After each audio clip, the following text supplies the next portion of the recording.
Assalamualaikum warahmatullahi wabarakatuh. Salam sejahtera untuk kita semua. Pada kesempatan kali ini saya akan melakukan pembahasan soal UTS untuk mata kuliah perilaku organisasi. Sebelumnya izin perkenalkan diri, nama saya Timothy Pisantoso dan saat ini ada di kelas AK 502 di program studi S1 PJJ Akuntansi. Izin menjelaskan untuk soal yang pertama, yaitu organisasi secara harfiah adalah sebuah alat bantu yang sengaja diciptakan manusia untuk membantu manusia memenuhi kebutuhan dan mencapai tujuan.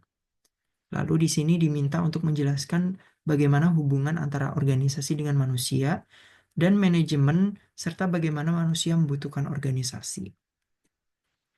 Nah, di sini saya akan menjawab dari sisi hakikat sosialitas manusia, yaitu di mana manusia adalah makhluk sosial memiliki hakikat sosial, yaitu kebersamaan, yang artinya memiliki kecenderungan untuk berada bersama manusia lain pada satu tempat dan waktu yang sama, serta mereka saling berinteraksi. Lalu, di sisi kebutuhan manusia itu sendiri, manusia akan selalu membutuhkan organisasi secara alami. Menurut Nawawi di tahun 2008, manusia akan senantiasa berusaha memenuhi kebutuhan setidaknya terdiri dari 3 macam, yaitu yang pertama kebutuhan fisik atau jasmani. Ini berbicara tentang kebutuhan pokok manusia yang setidaknya harus dipenuhi, yaitu sandang, pangan, dan papan. Lalu yang kedua adalah kebutuhan fisiologis, yaitu kebutuhan di mana manusia itu memiliki rasa aman, bebas dari rasa takut, serta pikiran yang tenang. Lalu yang ketiga adalah kebutuhan spiritual, yaitu di sini kebutuhan akan adanya keyakinan terhadap Tuhan Yang Maha Esa, harapan akan masa depan, serta makna hidup di masa kini. Individu dengan organisasi diibaratkan hubungan karyawan dengan perusahaannya memiliki korelasi yang kuat, serta saling bergantung. Nah, di sini kita bisa lihat dari sisi kontribusi dan kompensasi, sebagaimana dinyatakan oleh Sule dan Saifullah di tahun 2013. Kontribusi berbicara tentang apa yang diberikan oleh individu terhadap organisasi. Di sisi lain, kompensasi berbicara tentang apa yang diberikan organisasi terhadap individu. Chester Ibarna di tahun 1938 juga menjelaskan bahwa organisasi adalah sistem kerjasama yang dibentuk dari 2 orang atau lebih.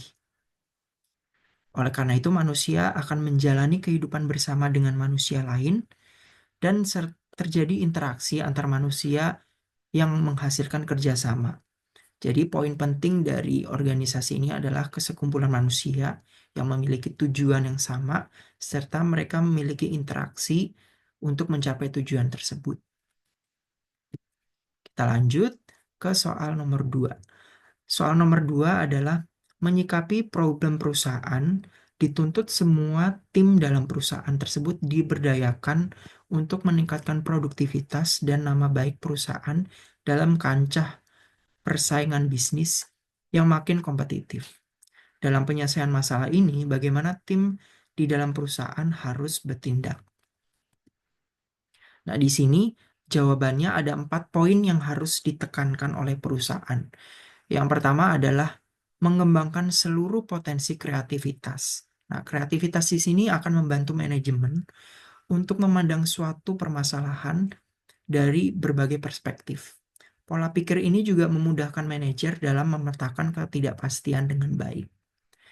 Lalu yang kedua adalah memperbanyak kolaborasi untuk tumbuh. Apalagi di tengah persaingan bisnis, kolaborasi ini adalah cara paling strategis untuk memperkuat fondasi usaha yang kokoh.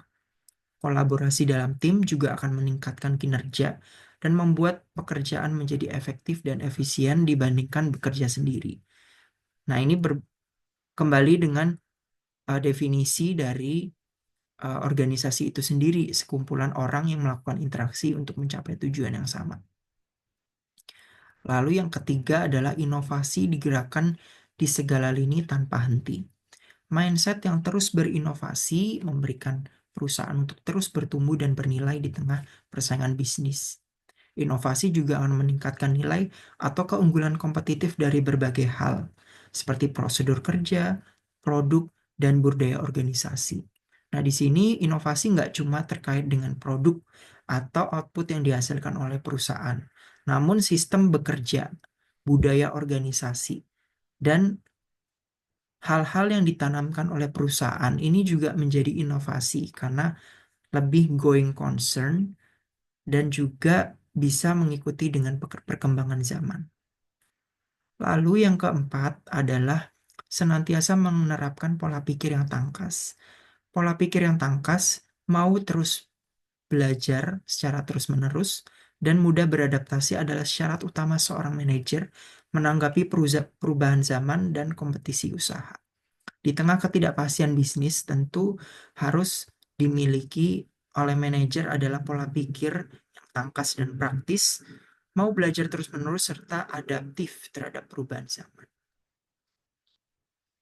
Kita lanjut ke problem pertama dari soal 2, yaitu bagaimana perilaku tim mampu memberikan kontribusi yang bermanfaat terhadap perusahaan dari berbagai pengaruh global terhadap posisi dan tujuan perusahaan, di mana konsep perusahaan yang diinginkan sesuai dengan kebutuhan masa kini serta masa depan. Nah, di sini dalam menjawab bagaimana hal tersebut dilakukan adalah perilaku tim atau team behavior dapat berkontribusi bermanfaat pada perusahaan antara lain yang pertama, adanya visi yang jelas dari suatu tim. Yaitu di sini adanya pemikiran yang sama dan bulat. Satu suara dan satu tim diperlukan agar berjalanan beriringan sesuai dengan tujuan yang sama. Lalu yang kedua adalah komunikasi yang baik antara satu dengan yang lain. Terjalinnya komunikasi yang baik antara satu dengan yang lain sangat membantu dalam pencapaian tujuan organisasi. Lalu yang ketiga adalah seluruh tim punya tanggung jawab. Masing-masing memiliki fungsi, tugas, wewenang, tanggung jawab yang berkaitan dengan pencapaian tujuan yang membantu pencapaian tujuan organisasi. Yang keempat adalah kerjasama yang dibangun. Setiap pegawai yang memiliki tugas tertentu dapat saling bekerja sama untuk mencapai pekerjaan yang efektif dan efisien. Lalu yang kelima adalah memiliki rasa saling percaya dan toleransi. Rasa saling percaya dan toleransi yang mendasari hubungan pekerjaan akan menciptakan lingkungan kerja yang nyaman dan memiliki motivasi yang tertinggi bagi pegawainya. Lalu yang terakhir adalah adanya evaluasi yang dilakukan secara berkala.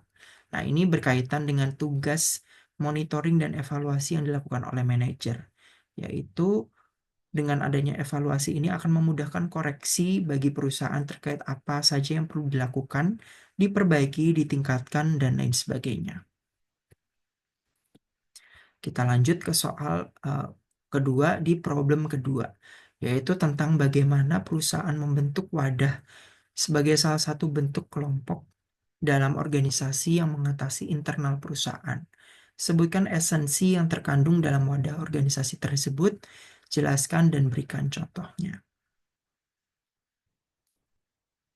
Berdasarkan teori pembentukan kelompok yang dijelaskan oleh George Homans, Toha di tahun 2007, yang mendasarkan pada aktivitas, interaksi, dan sentimen perasaan atau emosi yang dirasakan dua orang atau lebih dalam suatu populasi. Yang pertama adalah terdiri dari dua orang atau lebih, berinteraksi satu sama lain, dapat melihat diri mereka sebagai kelompok, serta punya misi dan tujuan bersama. Contoh realnya dalam pembentukan wadah untuk mengatasi internal ini adalah di sisi pemerintahan, yaitu adanya TP2S atau Tim Percepatan Penurunan Stunting yang dibentuk oleh Presiden Republik Indonesia untuk melaksanakan program yang bertujuan untuk menurunkan angka stunting di Indonesia. Sebagai informasi, stunting itu sendiri adalah gangguan pertumbuhan pada anak-anak karena kurang nutrisi atau malnutrisi. Kita lanjut ke soal kedua, problem ketiga. Bagaimana menciptakan iklim dan mempertahankan budaya organisasi yang ideal pada suatu perusahaan? Apakah perlu membangun struktur yang baru sebagai upaya pengembangan iklim perusahaan dalam mengikuti perkembangan zaman? Berikan contoh dan jelaskan. Menurut Robin and Judge di tahun 2011, budaya organisasi yang ideal di suatu perusahaan dapat diciptakan dengan mempertimbangkan 4 hal berikut. Yang pertama adalah membangun kekuatan karyawan dalam organisasi. Budaya organisasi yang positif tidak hanya berfokus pada permasalahan yang ada dalam internal organisasi, tetapi juga memberdayakan pekerja agar kapasitas SDM meningkat. Itu juga sangat penting. Sebagai contoh, salah satu perusahaan mempekerjakan seorang pelatih atau coach untuk membantu pegawai dalam memahami kekuatan dan bagaimana mendayagunakan kekuatan tersebut. Dengan hal tersebut, pegawai dapat mengembangkan keahlian, beradaptasi pada perubahan, serta berkinerja lebih baik. Lalu yang kedua adalah memberikan reward lebih dari hukuman. Perusahaan yang memberikan pengakuan secara personal akan meningkatkan loyalitas kepada pegawai dalam meningkatkan kinerjanya. Sebagai contoh, adanya penghargaan pegawai terbaik yang diumumkan periode tertentu akan meningkatkan kinerja seluruh pegawai dalam mendapatkan penghargaan serupa. Nah, ini akan meningkatkan iklim di organisasi tersebut untuk bisa memberikan kinerja terbaik atau sama-sama berkompetisi ke arah yang lebih baik. Dan yang ketiga adalah menekankan pada perkembangan karir dan pertumbuhan kapasitas pegawai. Budaya positif dapat membedakan antara pekerjaan dan karir. Tidak hanya berfokus pada bagaimana pegawai berkontribusi pada efektivitas organisasi, tetapi juga bagaimana organisasi bisa membuat pegawai merasa efektif secara pribadi maupun secara profesional. Sebagai contoh, memberikan kesempatan pegawai untuk mengembangkan kapasitas melalui pendidikan dan pelatihan, beasiswa maupun sarana lainnya. Lalu yang keempat, mengerti batasan dari budaya positif. Tidak semua yang positif akan membawa hal yang baik terhadap perusahaan. Terlalu positif sehingga menyebabkan efek tidak realistis atau unrealistic dan merusak secara psikologi adalah hal yang perlu dihindari oleh organisasi. Hal ini dikenal sebagai istilah toxic positivity. Ada manfaat untuk menerapkan budaya organisasi, tetapi perusahaan harus mengerti tujuan dan tidak mengejar melebihi dari titik efektif atau optimalnya. Kita lanjut pada soal ketiga, yaitu di sini saya diposisikan sebagai pegawai yang bekerja di perusahaan multinasional yang mempunyai cabang di beberapa negara dan bergerak di bidang manufaktur. Dan perusahaan juga memasarkan produk tersebut. Buatlah struktur organisasi dan jelaskan fungsi dari setiap bagiannya.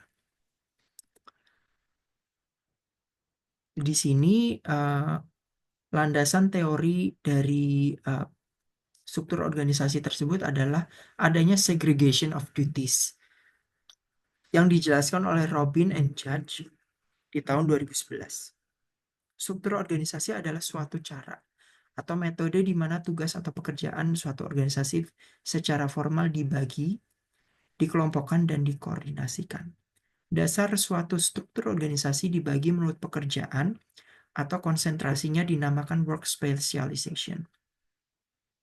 Dalam pengendalian internal, pembagian tugas menurut kapasitas dan wewenang masing-masing individu sangat penting. Kenapa? Karena tidak ada satu orang yang memiliki wewenang atau tanggung jawab atas seluruh proses bisnis. Lalu yang kedua adalah departementalisasi. Departementalisasi ini cocok untuk perusahaan manufaktur tentunya dalam menyusun struktur organisasi bagi perusahaan multinasional dengan cabang berbagai negara, bidang manufaktur, dan perusahaan juga memasarkan produk tersebut. Adalah departementalisasi dengan struktur divisi berbasis produk. Hal ini dikarenakan struktur organisasi ini terdiri dari struktur fungsional yang lebih kecil. Setiap divisi dalam struktur memiliki subtim pemasaran, keuangan, IT, dan seterusnya yang dikelola sendiri tetapi dikonsolidasikan di unit pusatnya atau desentralisasi. Sehingga memang didasarkan atas lini produk tertentu. Nah, ini adalah contoh struktur organisasi yang cocok dari soal tersebut. Yaitu saya ambil di sini adalah Unilever. Tapi di sini struktur organisasinya sudah saya ringkas menjadi salah satu yang sederhana gitu. Yang pertama kita lihat ada presiden direktur. Nah, ini memiliki fungsi eksekutif di mana menentukan arah tujuan perusahaan secara jangka pendek maupun jangka panjang. Membuat kebijakan strategis dari anggaran operasional serta bertanggung jawab penuh atas seluruh kinerja perusahaan. Lalu yang kedua adalah Dewan Komisaris. Di sini Dewan Komisaris memiliki fungsi pengawasan terhadap kebijakan manajemen dan praktik yang dijalankan oleh perusahaan terkait Good Corporate Governance atau GCG, ikut menelaah dan menandatangani laporan tahunan manajemen atau RUPS, serta memberikan nasihat kepada direksi terkait dengan operasional. Lalu ada Komite Audit. Nah, di sini memiliki fungsi untuk memastikan laporan keuangan perusahaan secara akurat, terutama jika perusahaan ini go public. Nah, ini kita ambil studi kasusnya itu adalah Unilever. Nah, ini tentu perusahaan ini sudah go public tentunya. Komite audit juga memastikan pengendalian internal dan pengendalian risiko berjalan dengan efektif, serta memeriksa audit dilakukan oleh audit internal serta hasil temuan audit internal. Lalu berbeda dengan komite audit, ada juga auditor internal, di mana di sini memiliki fungsi pengawasan seluruh aktivitas perusahaan, termasuk keuangan, sumber daya manusia, dan akuntansi, melakukan evaluasi secara independen dan objektif terhadap keseluruhan proses operasional perusahaan. Lalu kita punya di sini ada Direktur Human Resource, memiliki fungsi kepegawaian dalam suatu organisasi mulai dari proses rekrutmen, pengembangan pegawai, disiplin pegawai, hingga pemberhentian pegawai. Lalu kita ada Direktur Finance, memiliki fungsi operasional keuangan perusahaan secara keseluruhan, yaitu di sini memiliki fungsi perbendaharaan, sehingga berhak atas penyimpanan dan pencairan dana menggunakan rekening atas nama perusahaan. Lalu ada Direktur Akuntansi atau accounting. Di sini memiliki fungsi pencatatan keuangan seluruh transaksi yang terjadi di perusahaan. Adapun output yang dihasilkan oleh Direktur Accounting adalah laporan keuangan. Fungsi dari akuntansi dipisahkan dengan finance untuk menjadi pengendalian internal dari sisi keuangan perusahaan. Jadi sisi pencatatan dan sisi pencatatan dan penggunaan uangnya itu dilakukan oleh fungsi yang berbeda sehingga meningkatkan pengendalian. Lalu ada direktur marketing atau pemasaran. Ini memiliki fungsi yang sangat penting atau core di perusahaan karena akan meningkatkan penjualan produk secara keseluruhan. Di dalamnya terdiri dari marketing atau sales yang bertugas memasarkan produk hingga ke seluruh Indonesia dan seluruh lini produk yang dihasilkan oleh Unilever.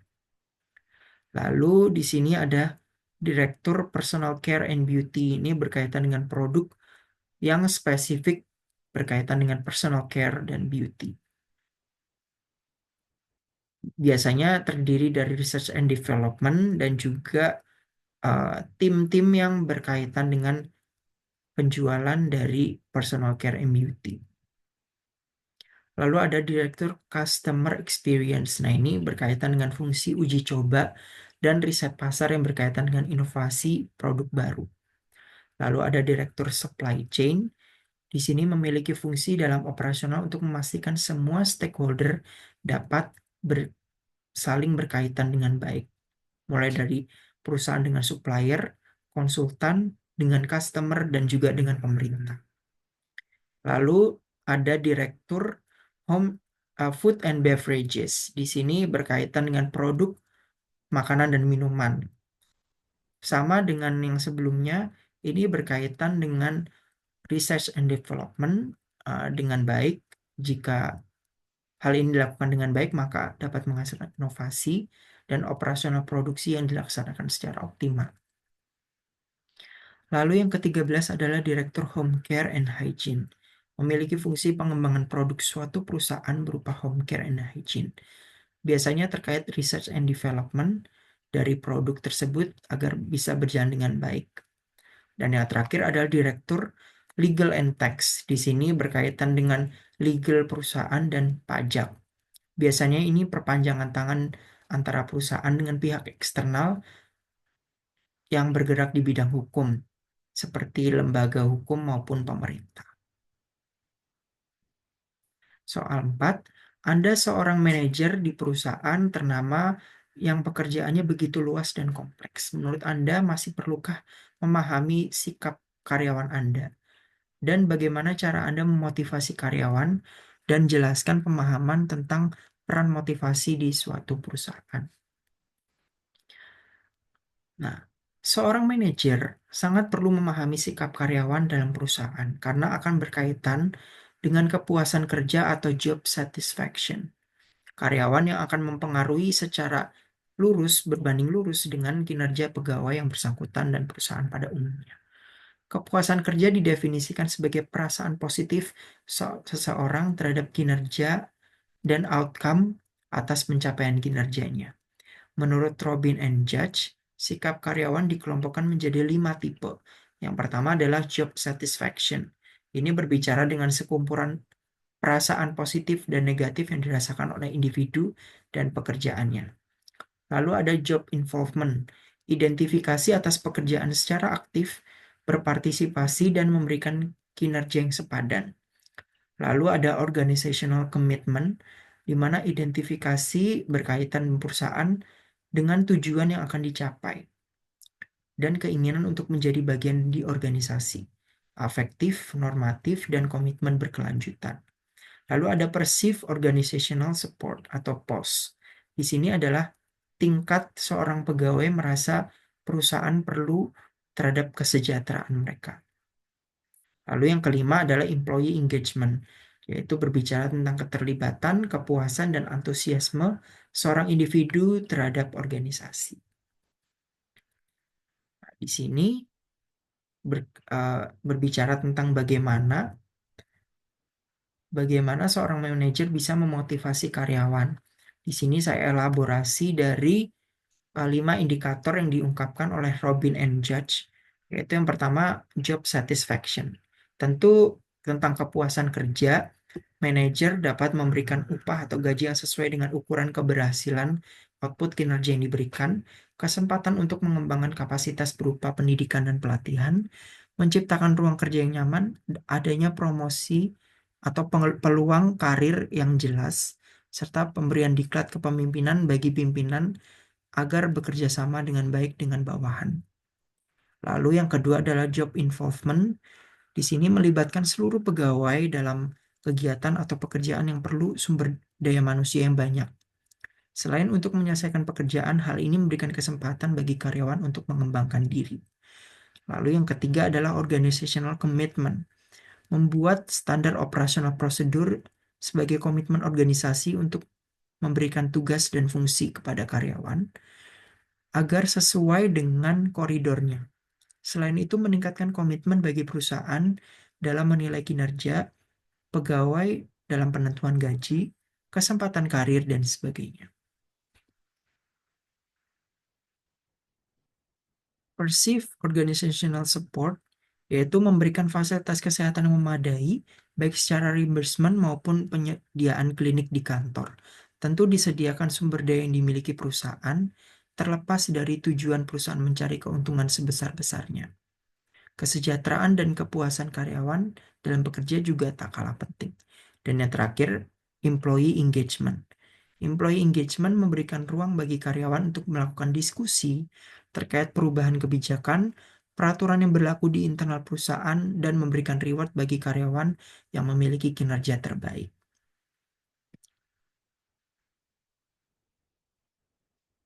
Baik, sekian yang dapat saya sampaikan. Kurang lebihnya mohon maaf. Terima kasih. Wassalamualaikum warahmatullahi wabarakatuh.